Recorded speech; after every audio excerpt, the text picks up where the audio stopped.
Assalamualaikum warahmatullahi wabarakatuh. So today I'm going to start the presentation about our group topic, which is elasticity. I will introduce you to all of my teammates, which is Ammar Ezzuddin, me myself Hasha Deena, Nur Yasmin and Farah Nabila. So I will be starting for my first question. For the first question, it is about Emma's boutique.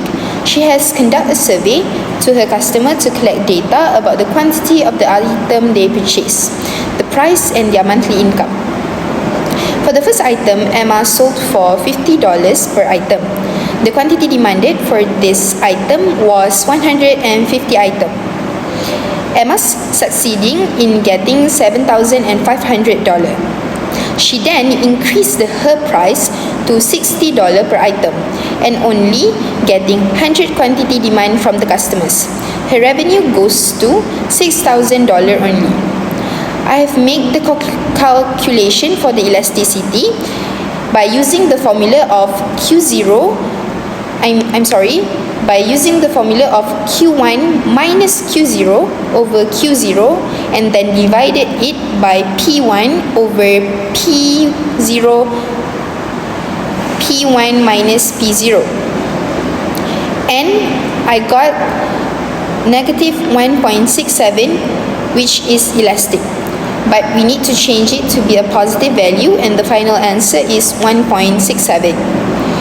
Then Emma decided to lower her price to $40 per item and succeeding in getting 180 demand and collecting $7,200 as her revenue.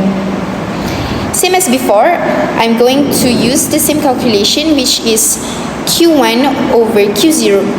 Q1 minus Q0 over Q0, divided it by P1 over P0 minus P1 minus P0. And I got the answer of negative 2.4, which is also elastic. I'm going to convert it also to be a positive value, and for the final answer, we got 2.4. Moving on to the second question, which is the implications of the price elasticity value for Emma's boutique in terms of pricing strategies and revenue generation. Based on the answer at question 1, Emma has elastic price of demand. This is because the change in the price of the goods are bigger percentage for change in quantity demand. By knowing the price elasticity of this demand, they can maximize the revenue of the company. This also helps the firm management when making pricing decisions for its product. The first situation is when the price increases, the total revenue will decrease. Secondly, when the price is decreasing, the total revenue will increase.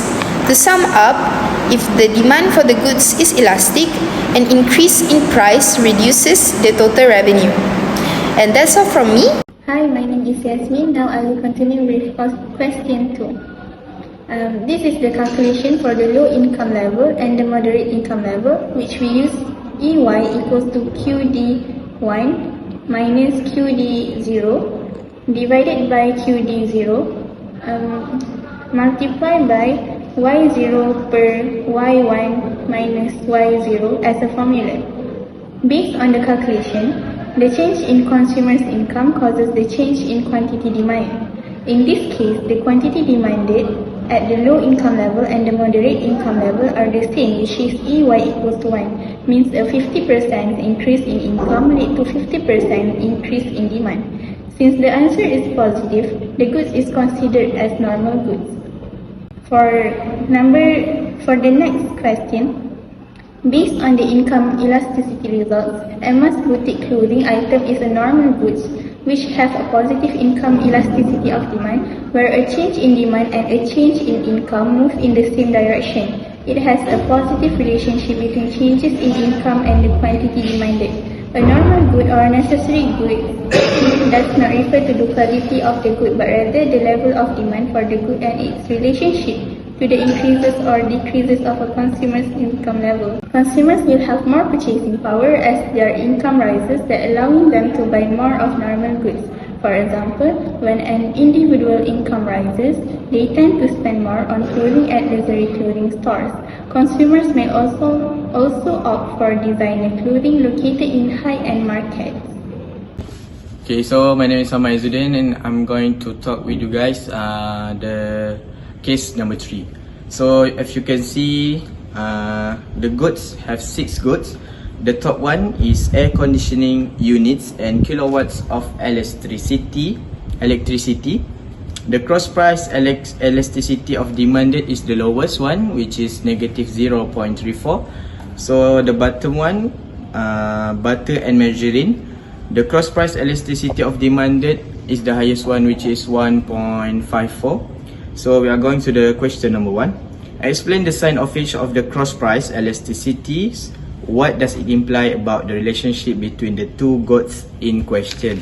So number 1, my answer is, if the cross price elasticity is positive, it implies that the goods are substitutes. An increase in the price of one good leads to an increase in the quantity demanded for the other.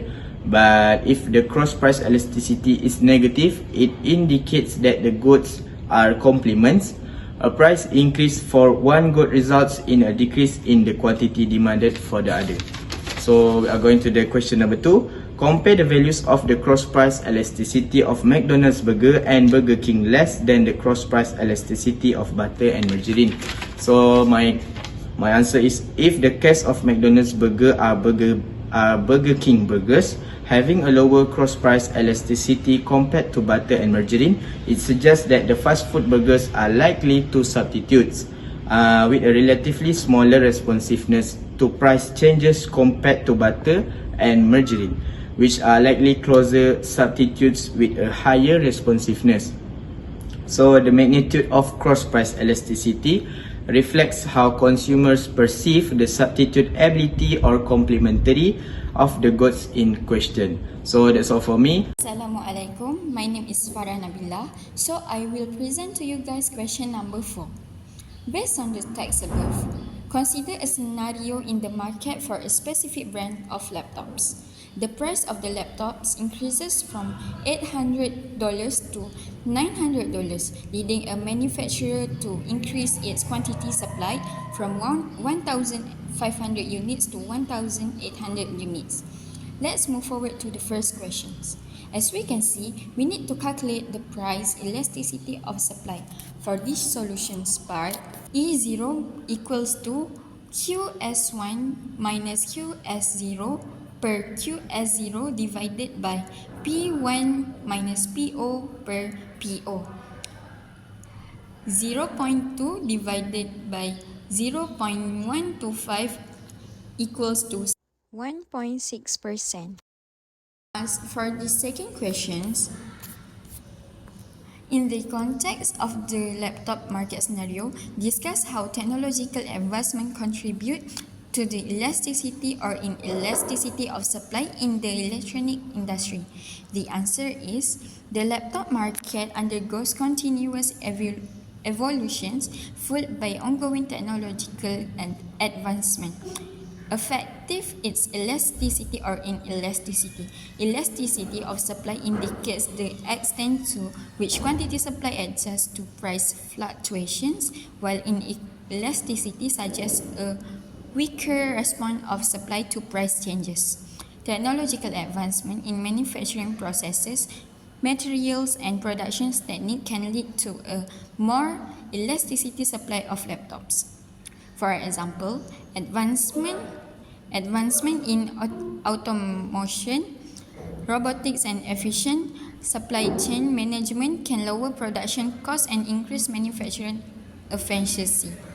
This allows manufacturers to respond more quickly and effectively to changes in price by adjusting their quantity supply. In the given scenario, if the manufacturer can easily ramp up production due to technological advancement, the supply of laptops becomes more elastic, meaning that the manufacturer can increase output more readily in more readily in response to a price increase. That's all from us. Thank you.